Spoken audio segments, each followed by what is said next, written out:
Alhamdulillahilladzi arsala rasulahu bil huda wa dinil haqq liyudhhirahu 'ala ad-dini kullihi wa kafā billahi shahīdā. Asyhadu an la ilaha illallah wahdahu la syarīka lahu iqrāran bihi wa tauhīdā. Wa asyhadu anna Muhammadan 'abduhu wa rasuluhu sallallahu alaihi wa sallam tasliman mazīdā. Amma ba'd. Alhamdulillah, pada hari ini dimudahkan oleh Allah Subhanahu wa taala untuk kita kembali mengkaji kitab tauhid alladzi huwa haqqullah 'alal 'abid. Itu kitab yang kita pelajari darinya bagaimana menjadi hamba yang bertauhid, menjadi hamba yang mengesahkan Allah dalam segala hal. Yang mana kewajiban seorang hamba terhadap Rabb-nya yang paling utama dari semua yang memiliki keutamaan untuk dipelajari adalah apa? Hak Allah untuk kita mentauhidkan, mengesahkan hanya kepada Allah dalam segala hal. Dalam segala hal. Dan kitab tauhid ini memiliki keistimewaan yang sama dengan kitab Sahih Al-Bukhari karena penyusunnya itu mengawali dengan ayat-ayat dari Al-Quran, kemudian dilanjutkan dengan hadis-hadis Nabi Shallallahu Alaihi Wasallam, kemudian juga ada keterangan dari para ulama, ya, dari kalangan sahabat Nabi ridwanullah ta'ala alim ajma'in, dan kemudian disyarah oleh beberapa ulama, diantaranya yang mungkin paling ringkas adalah seperti kitab Al-Mulakhas Syarah Kitab Tauhid, kitab yang ditulis oleh Syekh Shalih Fauzan Al-Fauzan hafizahullah taala ketika mensyarah kitab Tauhid. Dan alhamdulillah kita sudah masuk di bab ke-15. Yang mana bab 15 ini di ayat pertamanya sudah kita bahas, ya, dalam surah Al-A'raf ayat 191 sampai 192. Kemudian kita akan melanjutkan di ayat kedua yaitu surah Fatir ayat 13 sampai ayat 14. Di mana Allah Ta'ala berfirman, "Walladzina tad'una min dunihi ma yamlikuna min qitmir." Yang artinya walladzina, dan orang-orang tad'una yang kamu seru, yang kamu minta kepadanya, min dunihi, kepada selain Allah Subhanahu wa taala. Jadi orang-orang jahiliyah dahulu, mereka di samping minta ke Allah juga minta kepada selain Allah. Dan ini adalah salah satu bentuk apa? Kesyirikan. Jelas ya? Memang ada orang jahiliyah, orang musyrikin dulu minta ke Allah. Nah, jawabannya ada. Ya, orang musyrikin jahiliyah dulu, mereka itu ya ada yang minta Allah, ya, tapi ada juga minta kepada selain Allah. Ada yang minta kepada Allah tapi melalui perantara. Jelas ya? Namun semuanya statusnya dikatakan adalah bentuk mensekutukan Allah. Sama halnya seperti kondisi kaum muslimin di mana mereka sholat 5 waktu, mereka berpuasa, melakukan amal-amal ketaatan, mereka berdoa kepada Allah Subhanahu wa taala, tapi di sisi lain mereka melakukan ya perbuatan-perbuatan kesyirikan. Seperti apa? Seperti ya mengharapkan sesuatu berupa penglaris, ya kan? Supaya dagangannya laris, supaya dagangannya itu laku, ya, akhirnya mereka meminta bantuan kepada orang yang dikatakan orang pintar tanda petik. Kemudian orang pintar itu yang distilahkan dengan kahin, dukun sebenarnya. Mereka meminta bantuan kepada jin. Dan ini sudah jelas disebutkan dalam surah Al-Jin. Waminan nasi disebutkan dalam surah Al-Jin. Wa annahu kana rijalun minal insi ya'udzuna birijalin minal jinni fazaduhum rahaqa. Allah sebutkan bahwa ada sebagian golongan dari manusia, ya, rijalun minal insi, segolongan, ya, manusia, ya'udzuna, yang mana mereka minta perlindungan, minta bantuan kepada siapa? Rijalun minal jinni, segolongan dari golongan jin. Ya, jadi manusia minta bantuan jin, manusia minta perlindungan kepada jin, manusia minta, ya, pertolongan kepada jin. Apakah jin itu membantu? Iya, tapi biasanya ada syarat-syaratnya. Yang mana dengan syarat-syarat yang diberikan itu, fazaduhum rahaqa, jin tersebut membuat mereka semakin menyimpang. Ya, semakin menyimpang. Menyimpang dari apa? Dari at-tauhid, ya, dan mengarahkan mereka kepada kesyirikan. Karena sejatinya yang hanya bisa memberikan pertolongan, yang bisa memberikan bantuan, ya, yang itu hanya Allah Subhanahu wa taala saja yang mampu untuk apa? Merealisasikannya. Bantuan supaya rezekinya diperlancar. Siapa yang bisa seperti itu? Siapa yang mampu untuk memperlancar rezeki? Allah Subhanahu wa taala. Siapa yang mampu untuk menghambat rezeki seseorang? Hanya Allah Subhanahu wa taala. Walaupun dia sholat, walaupun dia puasa dan melakukan amal-amal ketaatan lainnya, tapi dia melakukan tindakan-tindakan kesyirikan seperti itu, maka apa? Maka dia terjatuh dalam kesyirikan. Dan dia disebut apa? Musyrik. Orang yang berbuat syirik. Siapa yang dia zalimi ketika dia melakukan kesyirikan? Allah, nggak tanggung-tanggung dia zalimi itu Allah. Sungguh, ya, sangat kejam. Kalau kita melihat ada orang membunuh anak kecil, ya, maka kita katakan ini kejam, ini orang membunuh anak kecil. Di atau lebih rendah dari itu, dia membunuh kucing. Kucing dibunuh sama dia. Kejam tidak? Kejam.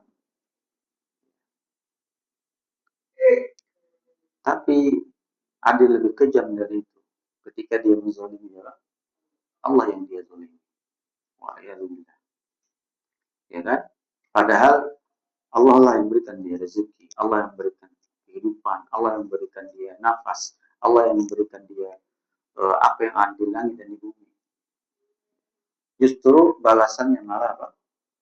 Dia menzalimi hak Allah Subhanahu wa taala itu apa? Hendaknya hanya Allah satu-satunya, ya, dia serahkan segala aktivitas dia dalam kehidupan sehari-hari.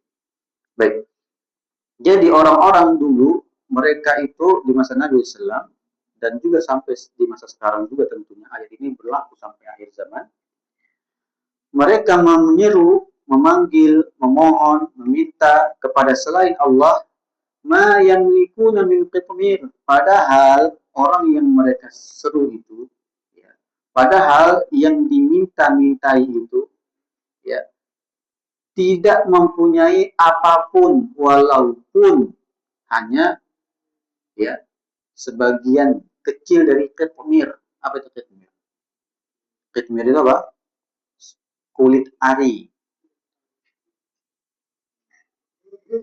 Ya, kulit ari itu tipis. Ya, ibu kalau melahirkan nggak perhatiin ya kulit arinya ya. Tipis sekali. Atau misalnya punya hewan peliharaan, itu ketika diperhatikan tuh kulit ari itu tipis sekali. Jelas ya. Jadi untuk memiliki sebagian kecil dari kulit ari itu saja, itu perumpamaan saja, sesuatu yang remeh saja. Mereka nggak punya apa, bukan mereka yang punya. Lalu bagaimana mungkin sesuatu yang tidak memiliki apa-apa bisa memberi? Ya. Anda meminta kepada ya makhluk yang tidak memiliki apapun. Bagaimana dia bisa mengabulkan permintaan permohonan Anda? Ini Allah Jalla wa'ala mengajak kita untuk apa? Berpikir. Diajak untuk apa? Berpikir. Ya. In tad'uhum la yasma'u du'aakum. Pun kalaupun misalnya ya, mereka mendengar permintaan kalian. Ya. La yasma'u du'aakum. Atau jika kalian pun minta kepada mereka, ya, mereka pun tidak akan mendengar ya permintaan kalian. Ini apa namanya jamaah rahimahullah, Allah menggambarkan kondisi pada masa Nabi SAW ketika ayat ini turun. Bagaimana kondisinya? Bahwa orang-orang terdahulu juga mereka minta kepada orang yang sudah meninggal. Di mana Allah Ta'ala mengatakan intada'uhu, jika kalian menyeru meminta kepada mereka, la yasma'u du'akum. Mereka itu tidak akan pernah mendengar permintaan kalian. Jemaah, kalau saya isi kajian begini, jemaah dengar nggak suara saya? Dengar ya. Kenapa dengar? Karena mesti berfungsi pendengarannya. Ya. Kalau seandainya yang hadir sini adalah mayit semuanya, ya jenazah semuanya, saya ngomong, dengar nggak jenazah itu? Enggak, kenapa? Udah nggak berfungsi lagi telinganya. Bukan hanya telinga nggak berfungsi. Apa? Seluruh anggota ruhnya itu sudah nggak ada lagi. Ya. Walau sami'u mastajabu lakum. Pun kalau misalnya mereka mendengar permintaan kalian, mastajabu lakum. Mereka pun tak akan mampu untuk apa? Mengabulkan permohonan permintaan kalian. Jadi di sini Allah Subhanahu wa taala juga menggambarkan ya, ada orang meminta kepada orang yang sudah mati dan juga meminta kepada orang yang masih hidup. Gambaran meminta kepada orang yang sudah mati tadi digambarkan seperti apa? Ketika dia berbicara, meminta, ya, memohon, yang mati tidak akan pernah bisa mendengar. Pun kalaupun dia bisa mendengar, artinya apa? Hidup. Kalaupun dia hidup, kamu minta kepada orang yang masih hidup, yang masih hidup tadi pun tidak akan pernah bisa mengabulkan, mewujudkan keinginanmu, permintaanmu. Demikian. Ya. Wa yaumal qiyamati yakfuruna bisyirikikum. Jadi di dunia dia sudah rugi. Rugi kenapa jemaah? Dia minta kepada orang yang nggak mampu untuk mewujudkan permintaan dia. Jadi harapan dia di dunia tidak dia dapat. Apalagi di akhirat. Pada hari kiamat, yakfuruna bisyirikikum. Di mana pada saat itu semua orang akan ya menghadapi pengadilan Allah Tabaraka wa Ta'ala. Semuanya akan menjadi terdakwa di pengadilan Allah Subhanahu wa Ta'ala. Ya kan? Apa namanya perbuatan kriminal yang paling besar di hari kiamat nanti? Perbuatan kriminal apa yang paling berat? Jangan kesyirikan. Kezaliman apa yang paling besar selain dari zalim kepada Allah Subhanahu wa Ta'ala? Jadi tindak kriminal yang paling berat ya itu adalah perbuatan kriminal kepada Allah, yaitu kesyirikan. Nah, orang-orang yang mereka jadikan ya, objek atau objek kesyirikan itu, orang-orang yang mereka seru, ya kan? Nanti di akhirat, nanti di pengadilan Allah, mereka apa? Yakfuruna bisyirikikum. Ya, mereka apa? menolak, nggak ngaku istilahnya, nggak ngaku, yang apa namanya, eh, mengklaim saya ini mampu untuk mewujudkan keinginan itu siapa? Saya nggak pernah kok ngomong gitu. Ya kalian aja yang minta-minta ke saya, kalian aja yang apa namanya tiba-tiba datang ke kuburan saya, datang ke makaman saya. Jadi mereka menolak nanti di akhirat. Sebagaimana Nabi Isa alaihissalam, beliau pun nanti berhujjah di hadapan Allah. Ta'lamu ma fi nafsi, wa a'lamu ma fi. Engkau wahai Allah lebih tahu tentang kondisiku. Adapun aku nggak tahu. Mereka aja yang apa namanya menuhankanku dan ibuku. Kata ya Pak Nabi Isa alaihissalam. Anta qulta lin-nasi ittakhiduni wa ummi ilahaini min dunillah. Kata Allah dalam Quran kan? Ya. Artinya Allah Subhanahu wa taala mengkabarkan apa yang akan terjadi di masa depan. Di mana Allah Subhanahu wa taala berfirman kepada Nabi Isa alaihissalam, apakah engkau mengatakan kepada seluruh manusia, jadikanlah aku dan ibuku dua ilah, dua sesembahan, ya, yang disembah selain Allah Subhanahu wa taala. Maka Nabi Isa beliau pun menjawab, tidak pantas bagiku untuk apa? Menjadikan ya diriku dan ibuku sebagai Tuhan selain Engkau ya Allah. Engkau mengetahui apa yang ada pada diriku, sedangkan aku tidak mengetahui apa yang ada pada diriku. Makanya di sini ya di antara contoh Nabi Isa alaihissalam yang mereka jadikan sesembahan, semuanya nanti akan apa? Menolak pengakuan-pengakuan, klaim-klaim yang dibuat-buat oleh manusia ketika berada di dunia, di kehidupan dunia. Wala yunabbi'uka mislu khabir. Ya. Dan tidak ada yang dapat memberikan keterangan kepadamu sebagaimana yang diberikan oleh Allah yang Maha mengetahui. Ya. Maka jemaah rahimani rahimakumullah, semua ya saksi-saksi di akhir itu akan bersaksi. Semua ya di pengadilan Allah Subhanahu wa taala semuanya akan bersaksi. Jadi tidak ada satupun kita bisa menolak ya keadilan Allah di pengadilan Allah di hari kiamat nanti. Jemaah rahmani rahimakumullah, maka dengan ayat ini kaitannya dengan materi kita ya di bulan Safar selalu ada harapan. Selalu ada harapan. Karena Allah Jalla wa Ala menyebutkan bahwa ciri-ciri orang beriman, mereka tidak pernah berputus asa. Tidak pernah pesimis. Tidak pernah apa? Pesimis. Betapa banyaknya dosa yang dimiliki para sahabat dulu. Dosanya nggak nanggung-nanggung, Pak. Para sahabat dulu dosanya apa yang mereka lakukan? Dosa apa? Ya, syirik, berbuat kesyirikan kepada Allah Subhanahu wa taala. Gitu kan?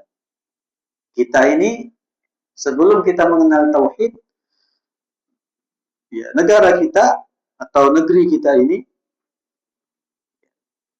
sudah di dalamnya menyebar agama selain agama Islam, sehingga tradisi dan lain sebagainya itu sudah bercampur, terkontaminasi dengan apa? Dengan ya, tradisi atau kebiasaan, bahkan ibadah-ibadah agama-agama selain Islam. Nah, dengan dakwah tauhid, ya, alhamdulillah di syakirin ya, digalakkan ya, terus kemudian dihidupkan kajian-kajian yang ilmiah tentang kitabullah, sunnah Rasulullah, yang mana kitabullah isinya intinya apa? Tauhid. Ummul Quran itu surat apa? Al-Fatihah. Inti dari Al-Fatihah yang 7 ayat itu di mana? Iyyaka na'budu wa iyyaka nasta'in.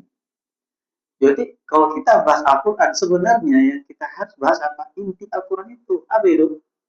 Tauhid. Ya. Pernah nggak kita berpikir, kok setiap rokaat yang disuruh untuk apa? Baca Al-Fatihah. Kalau nggak baca Al-Fatihah, di setiap rokaatnya nggak sah sholatnya. Kenapa? Ya, memang itu tujuan kita hidup. Gitu kan. Ya Pak? Tujuan hidup ya itu, iya karena wudhu. Ngabdi. Ngabdi kepada siapa? Mengabdi kepada Allah.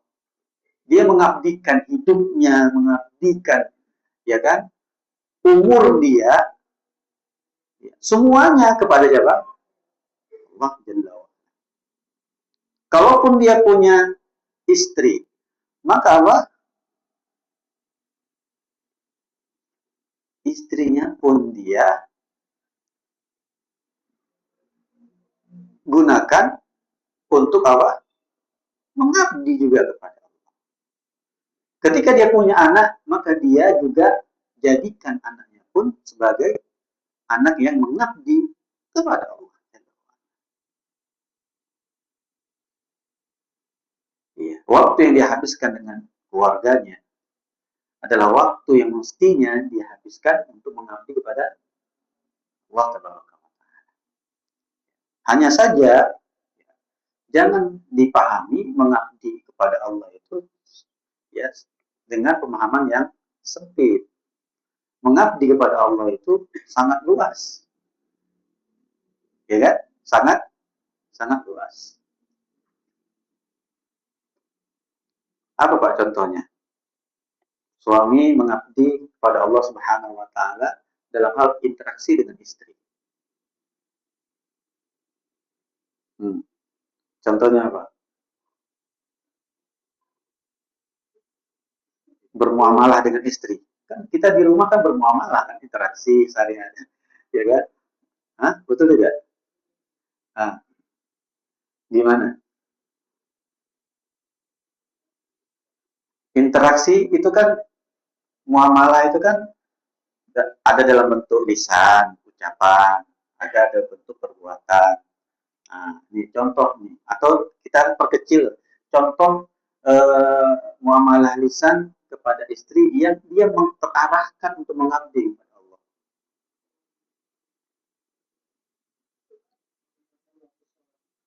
Iya, mengingatkan waktu sholat.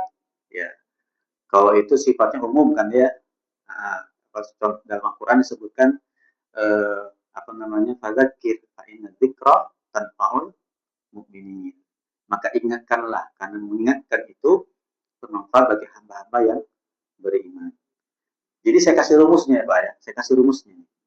Setiap perintah Allah Subhanahu wa taala dalam Al-Quran, ya, setiap perintah Allah yang ada dalam Al-Quran, lalu kita laksanakan perintah itu. Kenapa kita laksanakan? Karena yang nyuruh Allah gitu. Kalau bukan Allah yang nyuruh, nggak akan kita kerjain gitu. Nah, kita praktekkan ya perintah Allah itu yang ada dalam Quran, itu sebenarnya bentuk pengabdian ke Allah Taala. Nah, kembali kepada contoh tadi, ya, dalam Al-Quran disebutkan warzuquhum waqsuhum wa qulu lahum qawlan ma'rufa. Allah berfirman dalam Quran, ya, berikanlah rezeki. Maksudnya apa? Nafkah kepada siapa? Pada keluarga kalian, istri kalian. Waqsuhum, dan kasih pakaian kepada istri kalian. Dan katakanlah kepada mereka ucapan yang baik. Jadi bentuk pengabdian kita kepada Allah Subhanahu wa taala, ya, kepada istri itu dari sisi ucapan apa? Berucap yang baik-baik. Nah, itu. Kemudian kita berikan pakaian kepada istri juga termasuk mengabdi sama Allah. Ya kan? Nah, kalau ibu misalnya contohnya apa tuh kepada suami misalnya.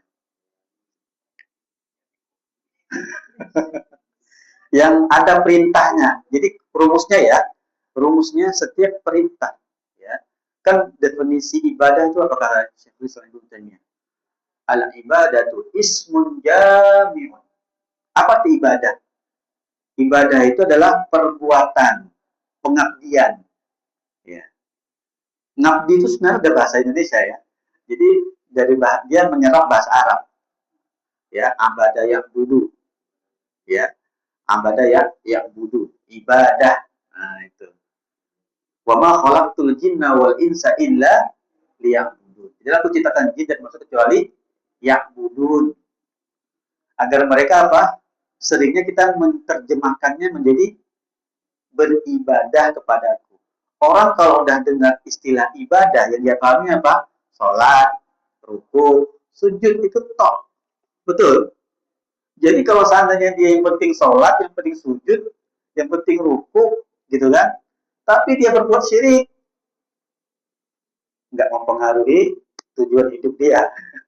Dia pakai penglaris lah, ya dia kemudian apa namanya mengguna-gunai orang lah, menyantet orang lah, minta bantuan kepada dukun, minta bantuan kepada jin lah, takut kepada jin dan lain sebagainya, itu baru kesyirikan, gitu kan? Nah ini salah paham dari istilah ya'budun ibadah. Ya'budun itu kita bahas lebih umumnya sebenarnya apa? Mengabdi, gitu kan? Ya. Nah, ibadah, definisi ibadah, mengabdi itu apa? Ismun jami'un likulli ma yuhibbullah wa yardah minal aqwali wal af'al al-zahirah wal batinah. Ismun jami' apapun, ya kan? Yang namanya ibadah apapun itu ismun jami' likulli ma yuhibbullah wa yardah. Yang sesuatu itu dicintai oleh Allah dan Allah ridhoi. Pertanyaannya, dari mana kita tahu sesuatu itu Allah cintai dan Allah ridhoi? Dari mana kita tahu? Apakah minal aqwal wal af'al, ya? Apakah itu dalam bentuk ucapan ataupun perbuatan al-zahiru wal batin? Apakah ditampakkan ataupun disembunyikan secara zahir atau secara batin? Perbuatan secara zahir atau perbuatan batin dan ucapan zahir atau ucapan batin. Dari mana kita tahu perbuatan yang zahir, perbuatan yang tampak itu dicintai Allah Subhanahu wa taala itu? Dari mana kita tahu? Betul, dari Al-Qur'an. Ya kan? Dari Al-Qur'an dan Al-Hadits.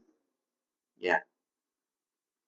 Karena tidaklah mungkin Allah memerintahkan sesuatu kecuali pasti Allah cintai dan Allah ridhoi. Nggak mungkin Allah memerintahkan sesuatu yang Allah benci. Nggak mungkin. Allah pasti memerintahkan sesuatu yang mana sesuatu itu pastilah Allah cintai, Allah ridhoi. Gitu kan? Maka jemaah rahman rahmatullah itu definisi dari mengabdi. Jadi rumusnya sudah tahu ya. Jadi keseharian kita sebenarnya, waktu umur kita itu dihabiskan sebenarnya apa? Untuk ngabdi kepada Allah. Gitu. Cara ngabdi kepada Allah bagaimana? Dengan melaksanakan apa? Perintah-perintahnya dan menjauhi larangannya. Gitu kan? Nah ini kembali ke contoh ibu tadi ini belum dijawab. Contohnya apa nih? Istri ke suami. Ya betul. Ya kan?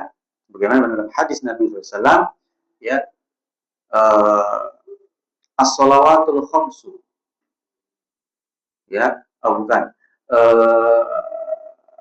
dalam disebutkan dalam hadis, ya kan, tentang keutamaan bagi wanita yang mereka bisa masuk surga dalam ya masuk surga dari pintu mana saja mereka mau, ya iza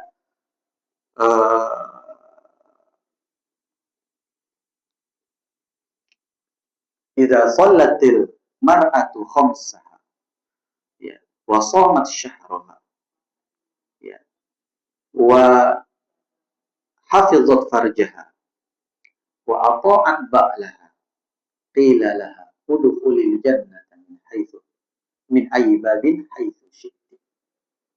Ada 4 hal yang kalau dilakukan seorang mar'ah, seorang wanita yang sudah bersuami, ya kan? Maka dia kalau dia lakukan ini dikatakan bisa masuk surga dari pintu surga mananya. Kalau laki-laki belum tentu, Pak. Ya. Kalau seandainya kita memiliki sifat seperti Abu Bakar radhiyallahu taala anhu, maka mungkin ya kita bisa meniru, menduplikasi ya amalannya Abu Bakar, mungkin bisa masuk surga dari semua pintu. Ya, tapi bagi wanita nggak mesti. Cuma lakukan 4 hal ini aja. Kalau Abu Bakar kan ditanya Rasulullah, siapa yang hari ini tadi malam sholat malam? Abu Bakar angkat tangan. Siapa yang hari ini dia berpuasa? Abu Bakar angkat tangan. Siapa yang hari ini dia menjenguk orang sakit? Abu Bakar angkat tangan. Siapa hari ini yang dia berinfak? Abu Bakar angkat tangan. Ya kan? Jadi harus punya amalan-amalan yang banyak. Ya, kalau kita kan sudah tersibukkan dengan ya mencari nafkah, gitu. Kadang-kadang amalan-amalan eh, yang besar itu kadang-kadang apa sudah nggak sanggup kita lakukan. Seharian bekerja, malamnya sudah iya habiskan waktu untuk istirahat. Karena kalau seandainya tetap bangun malam pun, ya efeknya nanti kerjanya nggak maksimal, ya kan? Kalaupun mau puasa, ya itu juga nggak maksimal juga. Ini ceritanya puasa sunnah, Pak ya. Jadi di luar yang wajib-wajib sudah pasti tentunya. Ya, apalagi kalau mau bersedekah, ya, yang ada kita banyaknya hutang, ya kan? Apalagi buru-buru mau bersedekah. Ya, itu laki-laki kebanyakan, nggak semua. Tapi bagi wanita cuma 4 hal saja. Sholat 5 waktu sudah pasti, sholat wajib. Kemudian puasa Ramadan sudah, yang wajib-wajib aja di sebenarnya yang dilakukan wanita ya. Kemudian apa? Jaga kehormatan dia, auratnya dia jaga, ya kan? Aurat wanita itu apa? Dari ujung rambut sampai ujung kaki, dia jaga itu. Kemudian apa? Kalau disuruh suami atau anak, dia patuh dengan suaminya. Nah, jadi ya, perbuatan patuhnya seorang istri kepada suami itu adalah bentuk mengabdi kepada siapa sebenarnya? Oh. Jadi sebenarnya kalau yang menjadi patokannya adalah Allah, mau selevel apapun ya pendidikan seorang istri, ya mungkin dia derajatnya adalah seorang profesor, yang mana mungkin adalah dia dosen di perguruan tinggi ternama di Indonesia misalnya, ya. Dan suaminya level pendidikannya ya tidak seperti istrinya. Tapi bagi seorang yang istri yang dia orientasi pengabdiannya hanya pada Allah, ya kan? Maka dia nggak akan apa merendahkan suaminya, nggak gengsi dengan perintah suaminya. Nah itu enaknya Pak. Kalau yang menjadi orientasi dia Pak, ngabdinya ke Allah. Jadi dia patuh sama suaminya itu karena apa? Karena ngabdinya ke Allah. Gitu kan? Jadi dia merasa pendidikan dia itu nggak direndahkan gitu. Jelas ya? Nggak, dia nggak dengan patuhnya dia suami, dia dengan patuhnya dia kepada suaminya. Ya, itu tidak merendahkan posisi apa akademis dia, gitu. Ya kan? Dari sisi ekonomi misalnya, istri mungkin si ekonominya mungkin lebih banyak harta dia daripada suami. Tapi dia tetap patuh kepada suaminya karena apa? Patuhnya dia kepada suami itu bentuk pengabdian kepada siapa? Allah yang telah memberikan dia harta yang banyak itu. Gitu. Ya, ini yang membuat keluarga menjadi harmonis. Gitu. Kalau ya dia paham bahwa itu semuanya wujud dari tujuan dia dihidupkan, yaitu apa? Mengabdi kepada Allah. Ya.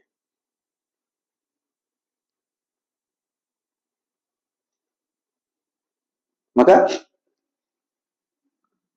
di bulan Safar ini Nah, kembali selalu ada harapan. Jadi ketika kita nunggu dulunya adalah masanya, masa lalu adalah masa yang kelam, ya terjatuh dalam kesyirikan, terjatuh ke dalam dosa, gitu kan.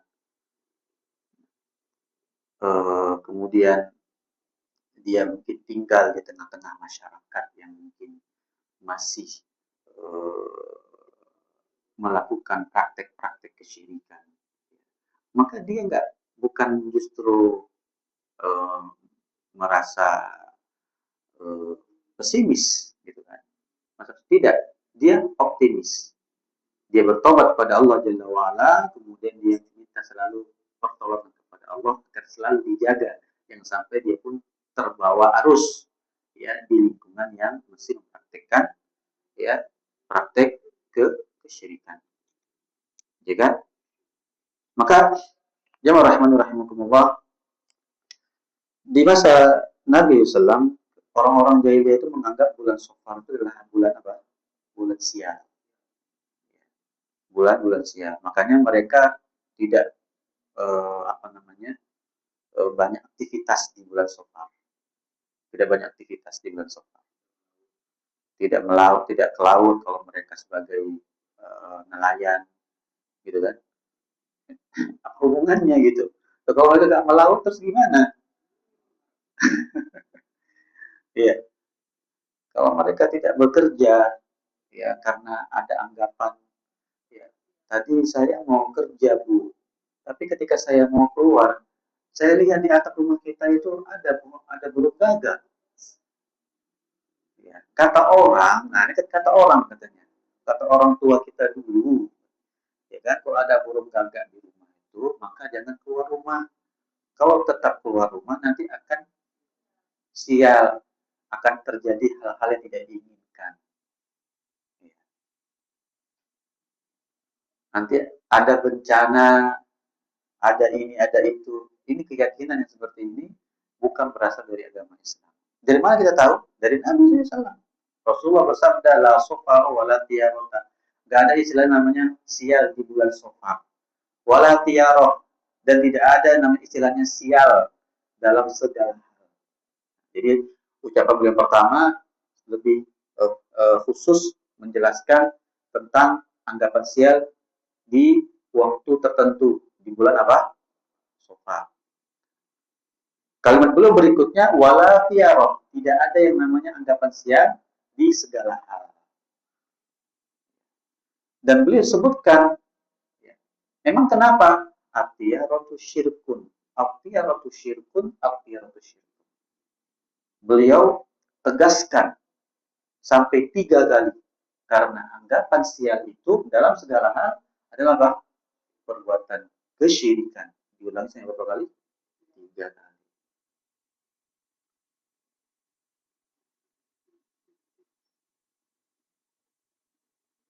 Dari sisi mana Pak syiriknya?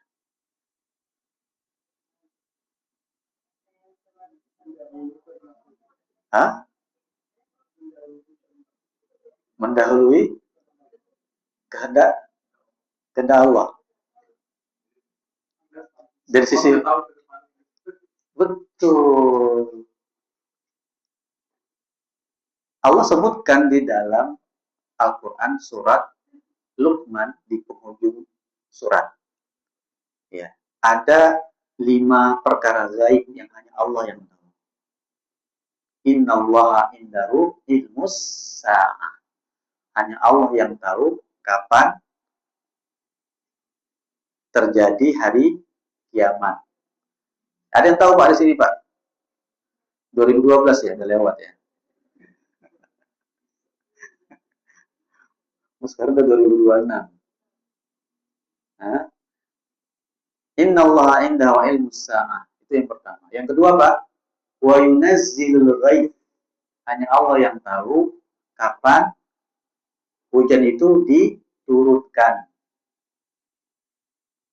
Yang tahu turun hujan. Makanya di pawang-pawang hujan itu mereka itu sudah mendahului Allah. Ya. Jelas? Hanya Allah yang tahu. Kalau ada acara hajatan, jangan undang pawang-pawang hujan. Tapi Ustaz benar-benar bisa terjadi. Ya. Kalau beneran terjadi bagaimana? Hah? Hmm? Itu kehendak Allah. Tujuannya apa? Untuk menguji keimanan kita. Nah, itu dia.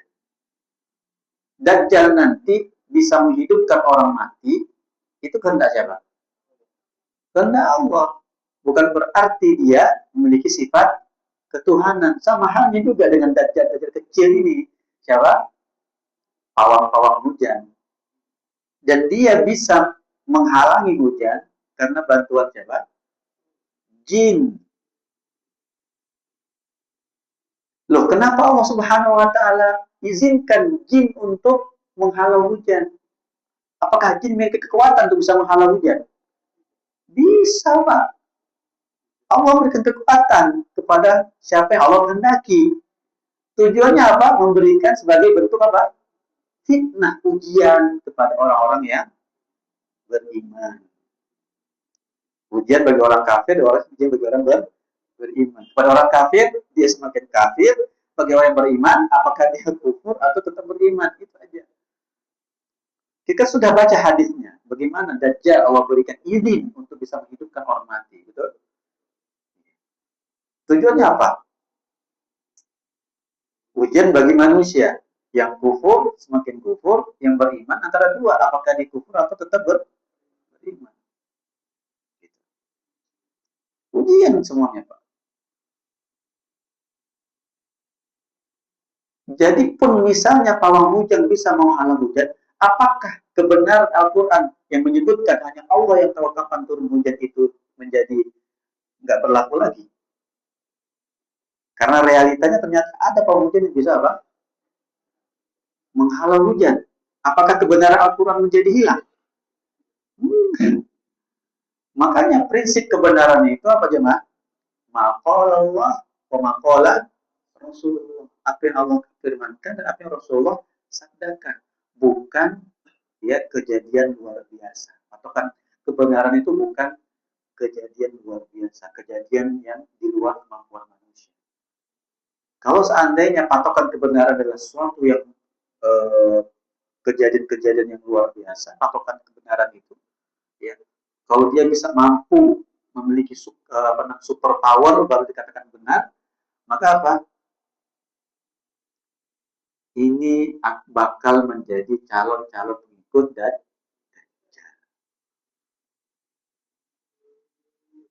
jelas ya? Jadi kebenaran itu yang mencocoki Al-Quran dengan hadis, bukan yang mencocoki apa kejadian-kejadian ya yang luar biasa tadi.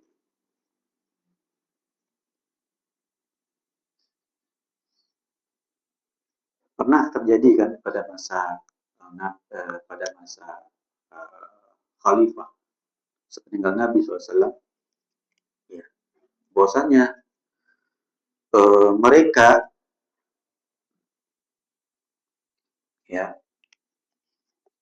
yang pernah mengatakan Nabi SAW tidak adil dalam membagikan harta rampasan, ya, Rasulullah menjuluki mereka sebagai apa?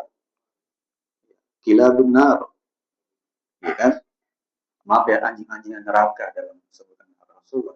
Oh gila benar. Pama ya ada ilam atun adil, kata Nabi SAW. Ketika mereka mengecas Nabi, menilai Nabi ketika pembagian itu nggak adil, karena Nabi SAW beliau membagikan harta rampasan perang kepada mereka-mereka yang baru masuk Islam. Ya. Sedangkan yang lainnya tidak dapat kebagian. Ya. Nah, kita yang berjuang, kita sudah lama masuk Islam, gitu. Ini pemikiran ini dia, ya kan? Kenapa kita nggak mendapatkan harta rampasan? Sedangkan mereka yang baru masuk Islam, baru saja berjuang diberikan kepada mereka harta rampasan. Maka setelah mengatakan seperti itu, Rasulullah menyampaikan kepada para sahabat, apakah kalian mau aku tetap bersama kalian? Ya, harta itu bersama mereka, penduduk kota Mekah, aku bersama kalian di Madinah, atau kalian mau harta rampasan itu kepada kalian, aku ke Mekah? Suruh pilih. Hmm? Mana yang lebih berharga, aku bersama kalian di Madinah atau harta rampasan itu bersama mereka yang tinggal di Mekah, umat Islam yang baru masuk Islam itu? Hah? Orang yang berakal milihnya apa? Dan Rasulullah memberikan harta yang banyak kepada mereka-mereka yang baru masuk Islam dalam rangka apa? Takliful qulub, melembutkan hati-hati mereka. Tapi orang yang memiliki yang pemahaman semangatnya begitu luar biasa, semangat ibadah, semangat keagamaannya itu tinggi, tetapi tidak melewati sampai tenggorokan mereka, artinya nggak sampai ke hati. Pemahaman mereka tentang agama itu hanya sampai tenggorokan, sebatas apa? Ya, pemikiran saja, tidak sampai kepada pendalaman penghayatan hakikat di dalam hati itu. Nah, makanya Nabi SAW apa? Ya, mereka membaca Al-Quran, tapi baca Qurannya tidak melewati kerongkongan mereka, nggak sampai ke hati. Gitu. Hanya sekedar baca di lisan saja, tidak memahami. Itulah apa? Kilabun nar. Sehingga apa efeknya apa? Ya, mereka kemudian di masa fitnah, masa ujian, mereka membunuh para sahabat, ya, yang mereka sudah dijamin masuk surga oleh Allah Subhanahu wa taala. Ketika dieksekusi, dipenggal kepalanya. Nah, ini kembali kepada tadi ya.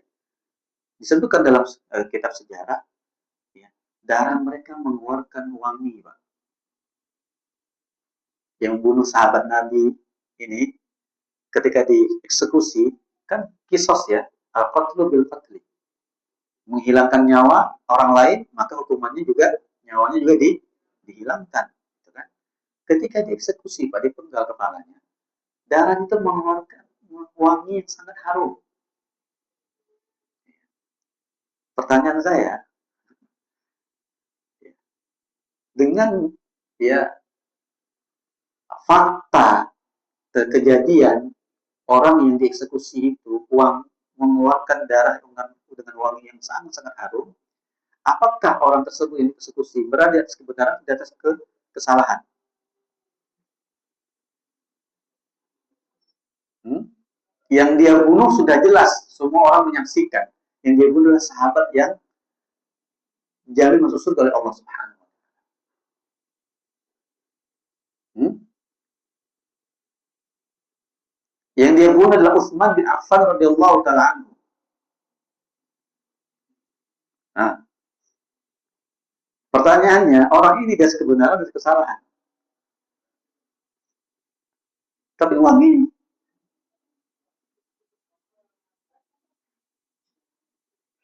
Kenapa ragu? Kebenaran itu bukan di kejadian luar biasa, Pak. Tapi kebenaran itu maqala Allah wa maqala Rasulullah SAW. Rasulullah sudah sebutkan bahwasanya apa? Akan keluar orang-orang yang memang pemahaman khawarij. Kan mereka membentak pada Utsman bin Affan radhiyallahu taala. Betul? Ya. Alasannya apa? Alasannya tidak berhukum dengan hukum Allah. Ya. Kemudian pada walaupun ketika itu di debat, mereka juga ada di kemudian di masa berikutnya yang dieksekusi itu mereka memerangi Ali bin Abi Thalib radhiyallahu taala dan membunuh juga Ali bin Abi Thalib radhiyallahu taala. Kan gitu. Ya.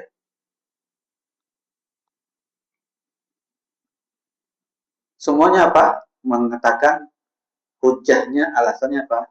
Ali tidak berhukum dengan hukum Allah. Utsman nggak berhukum dengan hukum Allah. Aneh.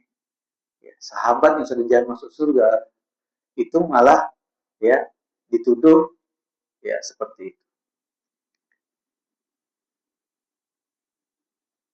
Nggak mungkin orang yang sudah dijalan masuk surga oleh Allah Subhanahu wa taala melakukan ya hal-hal yang ya, apa yang dituduhkan, sedangkan mereka bukan siapa-siapa. Justru sifat-sifat mereka sesuai dengan apa yang disebut oleh Nabi Shallallahu Alaihi Wasallam. Yaqra'un al-Qur'ana, ya mereka baca Quran, tapi apa? Tidak melewati kerongkongan mereka. Memang disebutkan jemaah, ya pasukan-pasukan yang berontak kepada para sahabat Nabi itu, ya, mereka itu ibadahnya luar biasa. Ibadahnya luar biasa. Nah, Rasulullah menyebutkan sesuatu mereka. Ya, ya, Rasulullah mengatakan, uh,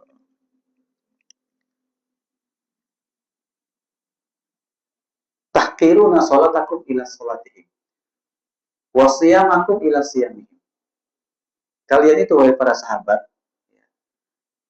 kalau dibandingkan sholatnya orang-orang Khawarij dengan sholatnya kalian, sholat kalian itu gak ada apa-apanya. Masih lebih hebat mereka. Puasanya mereka, orang-orang Khawarij itu, dibandingkan dengan puasanya kalian oleh para sahabat, gak ada apa-apanya puasa kalian. Kalah kalian, lebih hebat mereka puasanya. Ya. Nah itu, ciri-ciri seperti itu ada pada orang-orang yang berontak pada masa Nabi. Kembali kepada pembahasan kita. Jadi kebenaran itu mutlak apa yang Allah firmankan dan Rasulullah sabdakan, bukan kejadian-kejadian heroik, ya, bukan kejadian luar biasa. Itu patokannya. Kalau memang itu patokan kebenaran, itu kejadian-kejadian heroik, maka Dajjal pun nanti apa? Di atas kebenaran. Ya. Dia bisa menghidupkan orang mati, ya kan? Bisa menurunkan hujan, tanah gersang menjadi subur, tanah subur menjadi gersang. Gimana?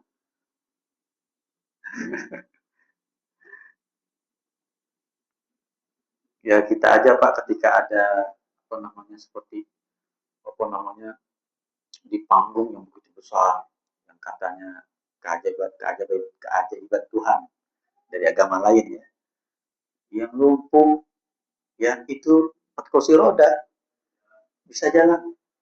Wow, ini kekuatan Tuhan. Apakah berarti agama mereka benar? Sering Pak itu apa namanya, disiarkan secara live, kekuatan kudus. Jangankan mereka Pak, dari kalangan umat Islam pun ada nggak praktek-praktek seperti itu? Ada dulu ketika saya masih kecil di Aceh. Ya, itu datang setiap 3 bulan sekali. Saya tinggal di lapangan bola.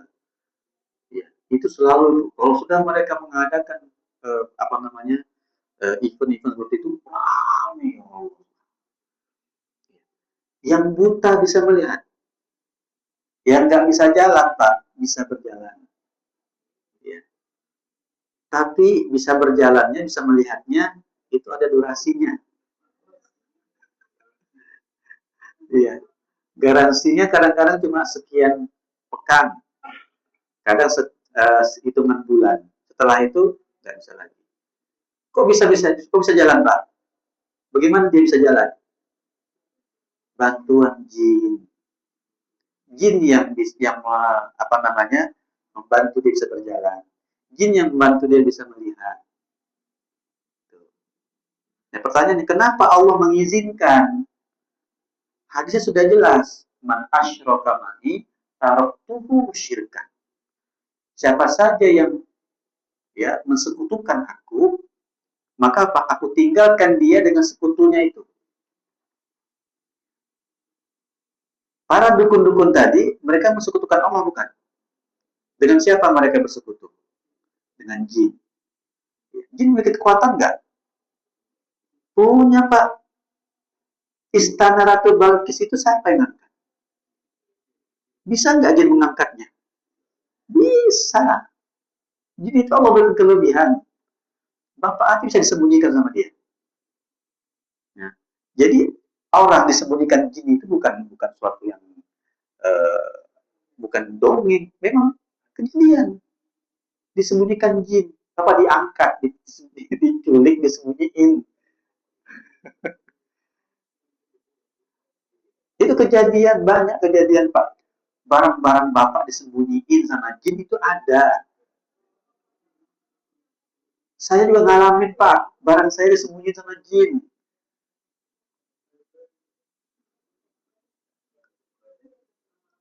Saya ngalamin itu. Iya.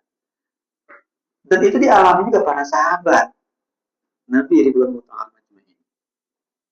Ya kan? Jadi perkara ini bukan bukan perkara dongeng, Pak. Benar nyata, dan bahkan dalam Quran ada surat khusus nama surat jin, dan kita diperintahkan untuk berlindung dari dia dalam surat Al-Anas gitu, ya kan? Yang namanya juga musuh, Pak. Kalau jin yang jin muslim enggak ya, jin yang pengikut setan itu yang memang punya musuh sama kita. Namanya musuh nggak senang Pak sama kita, Pak. Ya, kamu punya musuh nggak? Punya musuh nggak? Hah?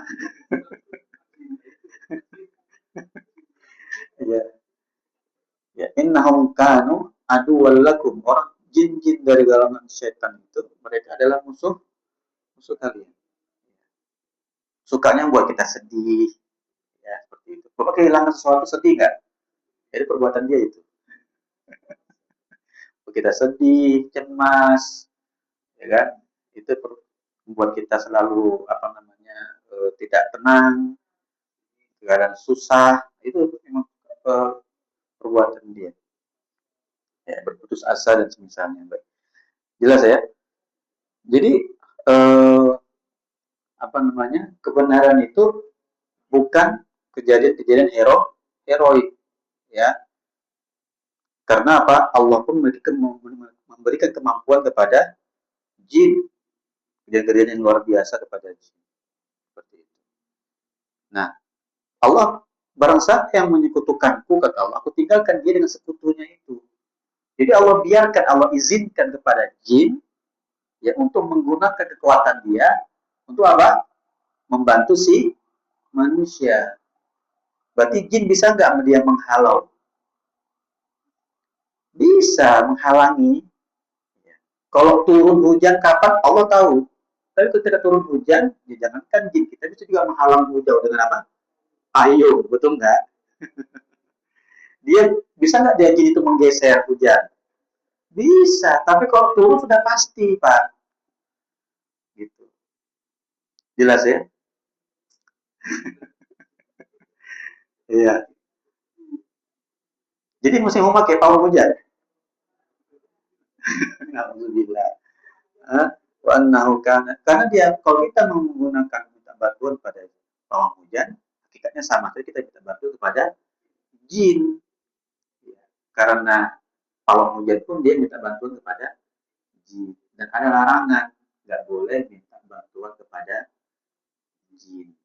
Itu larangan tuh. Sudah ada apa namanya aturannya, ada undang-undangnya udah, baik di alam jin maupun di alam manusia. Hah?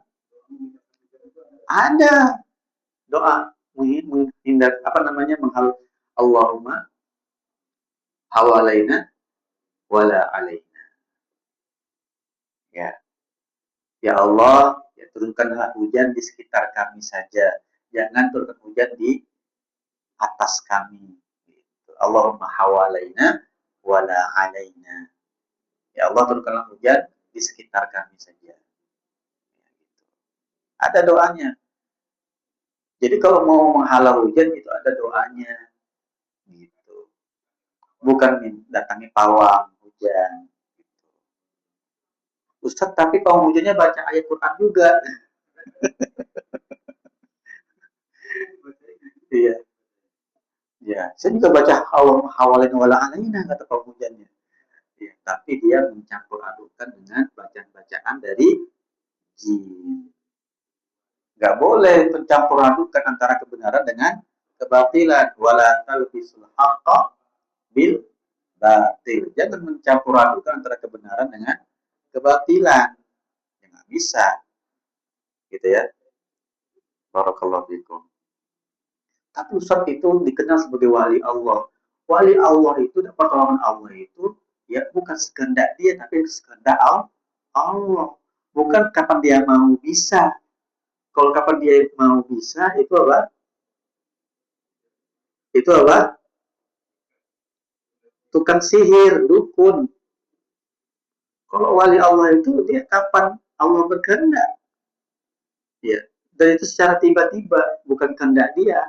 Bukan. Kapan dia mau bisa, nggak begitu.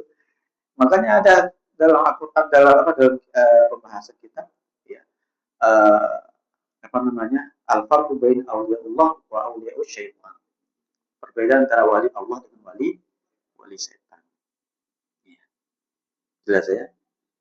Maka jamaah rahimahumullah, ya. Jadi kesyirikan itu terjadi pada anggapan sial, ya. Karena apa tadi? Kenapa? Tadi mesti sebelum selesai ya. Hanya ada 5 hal yang hanya Allah yang tahu. Inna Allah inda ilmu sa'ah, ya, wa yunazzilu ghaith, wa ya'lamu ma fil arham. Yang hanya Allah yang tahu apa yang di rahim. Lah Ustaz, tapi sekarang kan bisa dilihat itu melalui apa namanya USG, bahkan 4D lagi, bahkan 5D sekarang. Ya, kata para ulama yang dimaksud itu adalah apa? Tentang perkara umur dia, rezeki dia, apalagi dia bahagia atau tidak bahagianya dia. Sebagaimana dalam hadis ya, ya, ketika janin itu usia 4 bulan 10 hari, ya kan, ditiupkan padanya apa? Ruh. Situlah ditentukan namanya Pak, takdir hidupnya, hidupnya berapa lama, kapan matinya, kemudian rezekinya seberapa banyak, kemudian dia bahagia atau sengsara, gitu. Nah, hanya Allah yang tahu itu, gitu kan?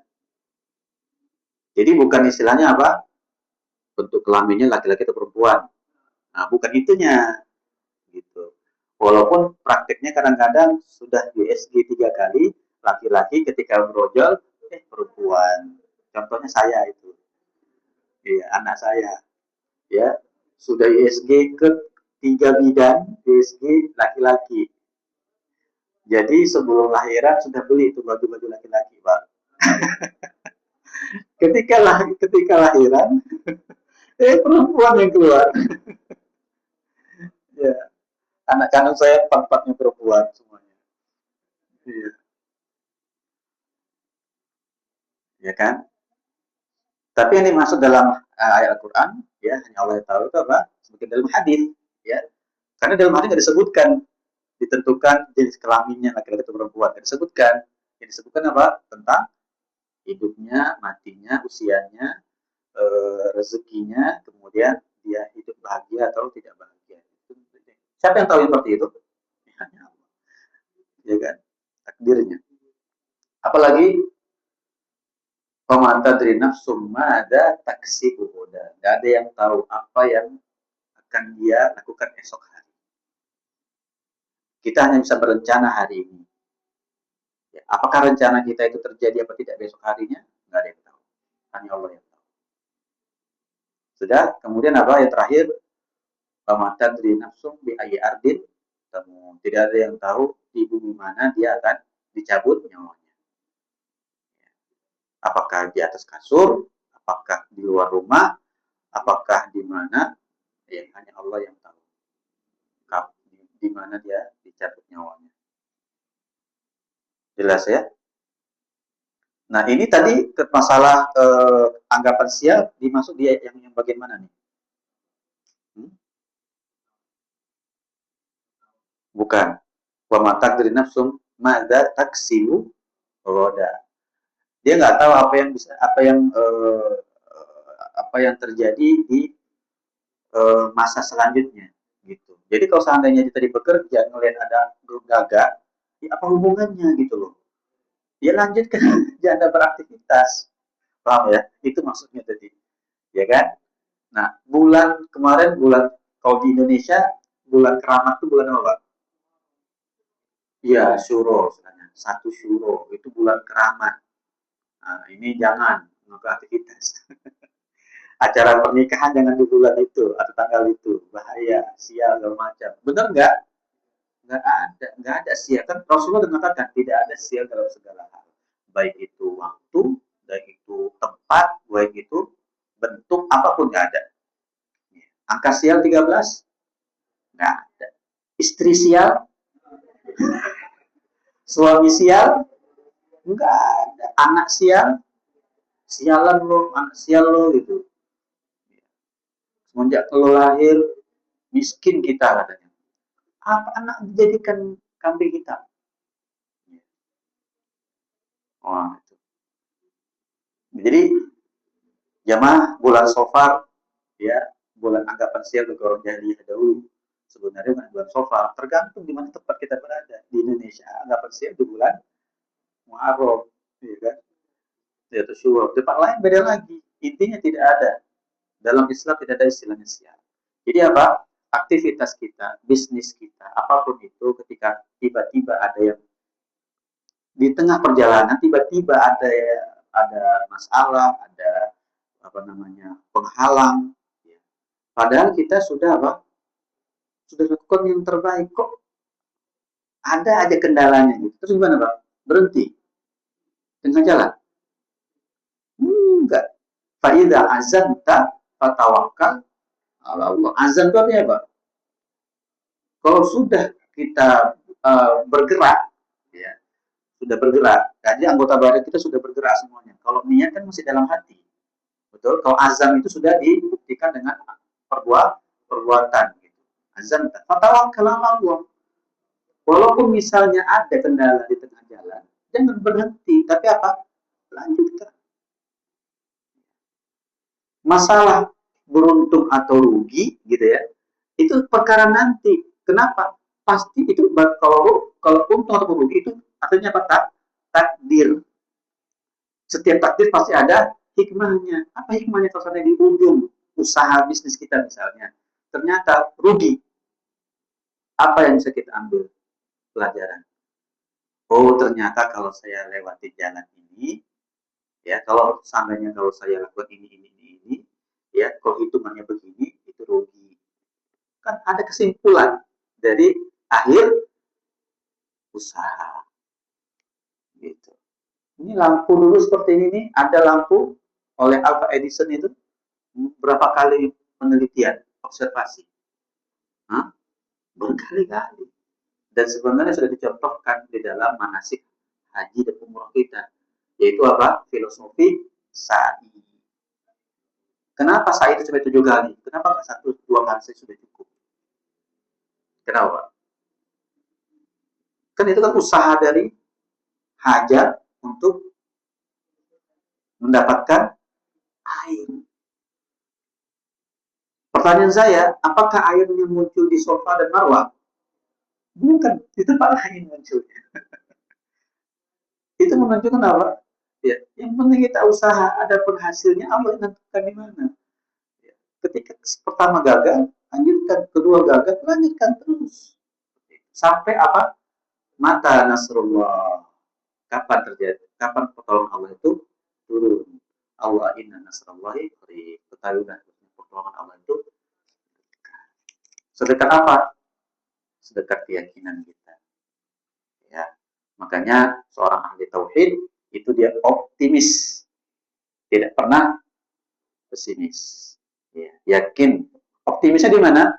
Pasti pertolongan Allah itu turun, akan bantu. Gitu. Tidak gampang putus asa. Baru sekali 2 kali coba dan putus asa. Nggak begitu. Ya. Al-mu'minul qawi khairu ahabbu ilallah minal mu'min ad-dhaif. Mukmin yang kuat dalam hal apapun, mentalnya kuat gitu kan. Lebih Allah cintai daripada mukmin yang lemah. Ya, baru diuji sekali 2 kali udah nyerah. Nah, itu bukan seorang mukmin, bukan ahli tauhid seperti itu. Jadi Islam tauhid mengajarkan kita apa? Optimis. Ya. Dalam kehidupan kita diuji sama anak, diuji sama suami, terus bagaimana? Gantung diri. Hah? Kalau seperti itu seorang dalam Islam, baru diuji apa namanya ekonomi sudah mau bunuh diri.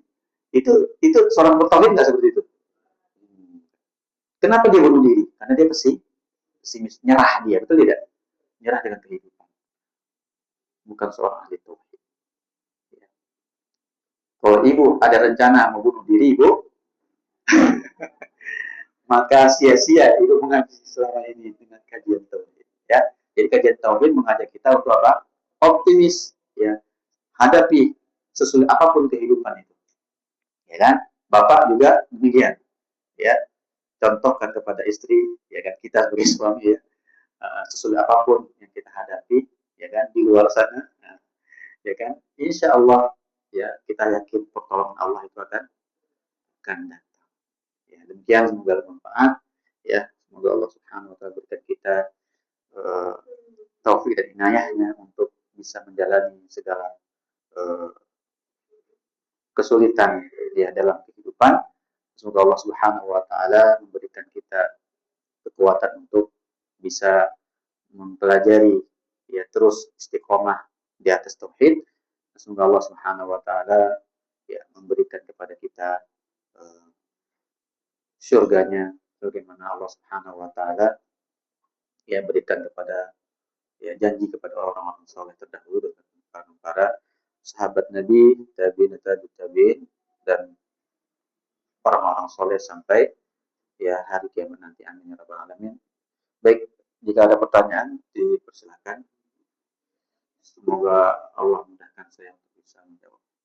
Nah.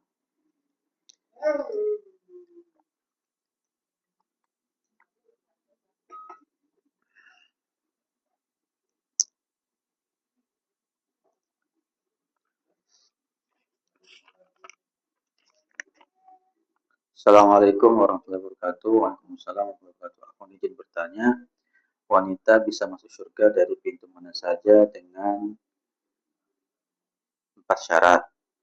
Salah satunya patuh sama suami. Bagaimana Anda bisa berharap masuk surga dari pintu mana saja, sedangkan Anda hijrahnya di usia sudah ditinggal meninggal suami? Apakah masih ada untuk Anda harapan masuk surga dari pintu mana saja? Jazakallahu khairan. Selalu ada harapan. Nah, sesuai dengan tema kita. Ya, ya, Ibu. Ya, kalau sudah tidak ada suami berarti apa? Syarat yang kedua, syarat yang satu sudah gugur. Ya, berarti tinggal 3, ya. Ya, lakukan itu saja. Lakukan itu saja. Udah, kalau begitu saya nggak usah nikah lagi, Ustaz, ya. Ya, kalau seandainya lebih bagus menikah lagi, ya kan? Lebih bagus, ya, lakukan menikah lagi. Kalau seandainya bisa mampu untuk menikah lagi. Kalau seandainya yang sudah meninggal suaminya dan memang sudah ada janji kemarin sebelum meninggal, nanti kita sehidup semati, ya, gitu. Nanti biar ketemu lagi di surga, ya nggak ada masalah. Ya. Karena apa namanya, suami istri itu nanti dikumpulkan lagi di surga, ya. Kalau seandainya suaminya apa? Kalau suaminya itu berlaku hanya pada siapa?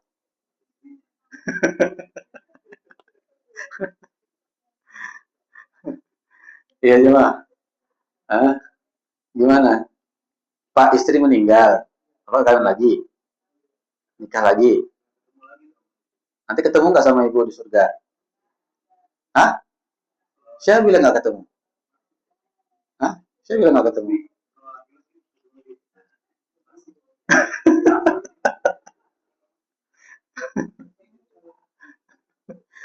Gimana coba? Kenapa istrinya Nabi dilarang untuk menikah lagi setelah Nabi SAW apa namanya meninggal?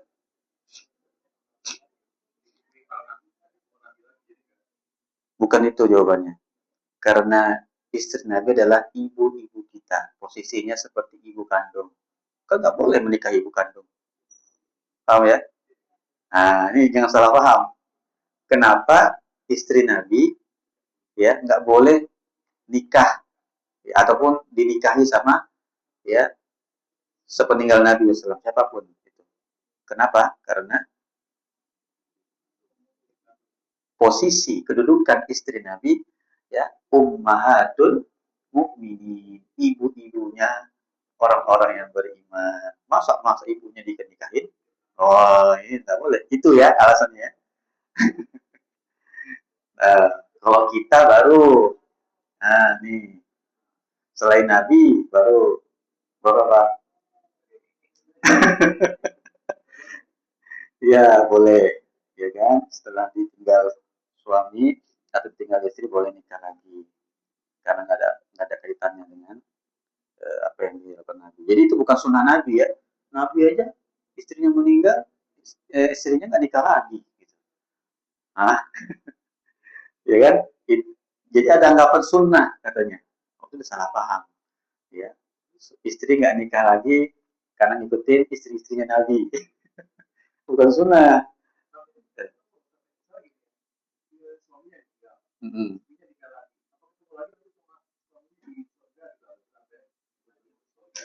Iya, kalau masuk surga ya ketemu lah. Iya, seperti itu. Kalau apa? Selagi dia Muslim masuk surga. Ya, selagi dia Muslim pasti masuk surga. Selagi dia bertauhid, ya dia masuk surga. Mau sebejat apapun dia di dunia, ya banyak dosa, sebanyak pun dosanya dia, ketika dia sudah dicuci kalau bahasa kita, sudah habis masa hukuman dia di neraka, akan masuk surga. Bisa jadi suaminya istrinya duluan. Dan bisa jadi istrinya memberi syafaat. Iya. Kalau istrinya solehah, dia boleh memberikan syafaat kepada suaminya. Iya. Orang soleh, orang soleh itu memiliki hak untuk dapat izin dari Allah untuk memberikan apa? Syafaat. Ya.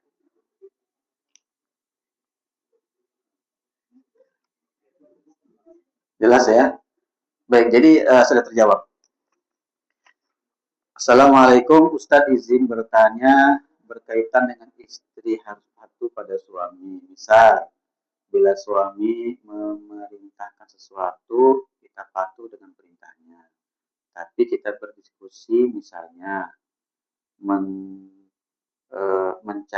memberi saran atau masukan atas perintah tadi. Apakah itu tidak termasuk patuh? Ya. Jadi sebelum dilakukan diskusi dulu, ya kan? Jadi gini Bu, perintah itu dalam kaidahnya begini, ya. Eh, la ta'ata la ta'ata li makhluqin fi maksiatillah. Ya. Tidak ada ketaatan kepada makhluk, siapapun itu, suami kah, ya, atau siapakah, bahkan orang tua pun, kalau seandainya perintah itu Pak, ada unsur maksiat kepada Allah Subhanahu wa taala. Seperti itu. Nah, eh, setiap perintah tentu ada sifatnya wajib, ada sifatnya sunnah. Ya kan dalam kita pahami kan dalam Quran juga, dalam hadis juga disebutkan ada setiap perintah itu ada hukumnya apa? Yang wajib, artinya yang darurat, nah, mesti dilakukan. Ada yang sunnah, pilihan seperti itu. Nah, apa yang ditanya oleh apa namanya dalam pertanyaan ini tadi, apakah kita boleh diskusi dulu?